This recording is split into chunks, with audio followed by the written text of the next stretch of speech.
બજરંગદાસ બાપાની મઢુલીનો 13મો પાટોત્સવ ઉજવાયો। ધોરાજી શહેરના મહાલક્ષ્મી ચોક ખાતે મહાલક્ષ્મી ગરબી મંડળના ગ્રુપ દ્વારા બજરંગદાસ બાપાના પાટોત્સવની ઉજવણી કરવામાં આવેલ, જેમાં મહાઆરતીનું આયોજન કરવામાં આવ્યું, જેમાં ભાઈઓ તથા બહેનો અને બાળકો દ્વારા મહાઆરતી કરવામાં આવી હતી। વહેલી સવારથી જ ભક્તો દર્શન કરવા માટે ઉમટી પડ્યા અને ભક્તો માટે મહાપ્રસાદનું પણ આયોજન કરવામાં આવ્યું।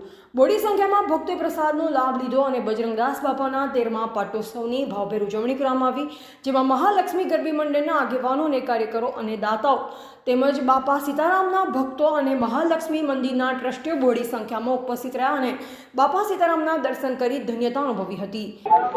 મારું નામ ચંદુભાઈ પટેલ, મહાલક્ષ્મી મંદિરનો ટ્રસ્ટી છું। મહાલક્ષ્મી ચોકમાં મહાલક્ષ્મી ગરબી મંડળના યુવકો દ્વારા આજથી 12 વર્ષ પહેલાં બાપા સીતારામની મૂર્તિની પ્રાણ પ્રતિષ્ઠા કરવામાં આવેલી। આજે એમનો 13મો પાટોત્સવ છે અને મહાલક્ષ્મી ગરબી મંડળના યુવકો દ્વારા દાતાઓના સહકારથી દર વર્ષે અહીંયા પ્રસાદીનું આયોજન કરવામાં આવે છે। એવા નરેન્દ્ર રાવરાણી, સવર્ણ ભારત ન્યૂઝ, ધોરાજી।